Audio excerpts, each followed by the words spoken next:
WhatsApp guys, it's മീനാസ് vlogs മച്ചാൻ വരെ.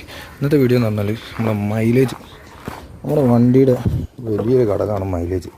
അത് നല്ല രീതിക്ക് കുറയ്ക്കാൻ കഴിവുള്ള ഒരേ ഒരു സംഗതി, ഏറ്റവും വലിയൊരു സംഗതിയാണ് നമ്മുടെ എയർ ഫിൽറ്റർ. അപ്പോൾ അതൊന്ന് ചെക്ക് ചെയ്യാൻ വേണ്ടിയിട്ടാണ്. ചെക്ക് ചെയ്യാനല്ല, മാറ്റൽ എങ്ങനെയാണെന്നുള്ളത്. അത് ഞാൻ യൂട്യൂബിൽ നോക്കിയപ്പോൾ അധികം വീഡിയോസ് കാണുന്നില്ല, അതുകൊണ്ടാണ് ഞാൻ വേറെ തന്നെ സെപ്പറേറ്റ് എടുത്ത് ചെയ്യുന്നത്.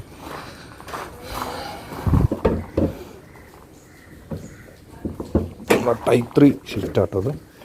അപ്പോൾ ഇതാണ് നമ്മളെ എൻജിൻ വ്യൂ, ഇതാണ് നമ്മളെ എയർ ഫിൽറ്റർ. നമുക്ക് എന്താ പറയുക, ഇത് മാറ്റണമെങ്കിൽ ഒരു നട്ടോ ബോൾട്ടിൻ്റെ ആവശ്യമില്ല, നമ്മളെ കൈ മതി. ഒരു മിനിറ്റ് ഞാൻ അതൊന്ന് ഹോൾഡ് ചെയ്തോട്ടെ. ഇതാണ് നമ്മുടെ എൻജിൻ റൂം. ഈ ഒരു സംഗതി ഇങ്ങോട്ട് വിടുത്തുക ആദ്യം. 1 2 ഇങ്ങോട്ട് മാറ്റി കഴിഞ്ഞാൽ തന്നെ നമ്മുടെ ഇത് കാണാവുന്നതാണ്. ഓക്കെ, ഇത് മാറ്റൊന്നുമില്ല.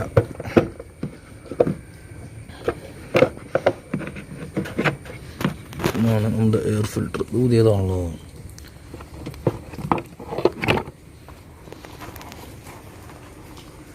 ഇതിൻ്റെ അവസ്ഥ ഉണ്ടല്ലോ. അത് നമ്മൾ ടൗണിൽ പോയി പുതിയ എയർ ഫിൽറ്റർ വാങ്ങി ഗ്യാസിനെ നമ്മൾ ഫിറ്റ് ചെയ്യാനും നമുക്കൊരു പണിയുമില്ല. അതേപോലെ തന്നെ ഇതിൻ്റെ ഒരു ഷേപ്പും കാര്യങ്ങളും കറക്റ്റ് ചെയ്യാം. അതുപോലെ തന്നെ അവിടെ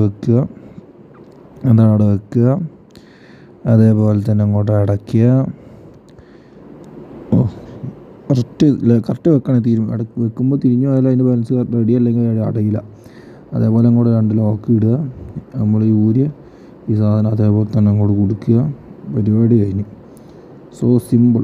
ഇത് കണ്ടോ, മാറ്റുന്നതിന് മുന്നേ ഉള്ള മൈലേജ് ആയിരുന്നു 14.1 കിലോമീറ്ററിന്. അതായത് മൈലേജ് ഇപ്പോൾ കണ്ടോ, ഏകദേശം ഒരു 60 കിലോമീറ്റർ സ്പീഡിൽ തന്നെ 20 കിലോമീറ്ററോളം മൈലേജ് നമുക്ക് കിട്ടുന്നുണ്ട്.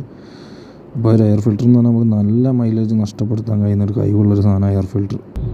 ഇപ്പോൾ നമ്മൾ നല്ല സ്ലോയിൽ പോവുകയാണെങ്കിൽ ഏകദേശം 24-25 കിലോമീറ്റർ മൈലേജ് തന്നെ വണ്ടി കിട്ടുന്നത്. അപ്പോൾ അത്രത്തോളം വ്യത്യാസം, 10 കിലോമീറ്ററിൻ്റെ വ്യത്യാസമാണ് എയർ ഫിൽറ്ററിനെ കൊണ്ട് നമുക്ക് ഉണ്ടായത്. അപ്പോൾ ഓക്കെ ഗൈസ്, ഈ ഒരു കൊച്ചു വീഡിയോ നിങ്ങൾക്ക് ഇഷ്ടപ്പെട്ടെന്നായിരിക്കും. ഇഷ്ടപ്പെട്ടെങ്കിൽ ലൈക്ക്, സബ്സ്ക്രൈബ്, ഷെയർ. അപ്പോൾ ശരി.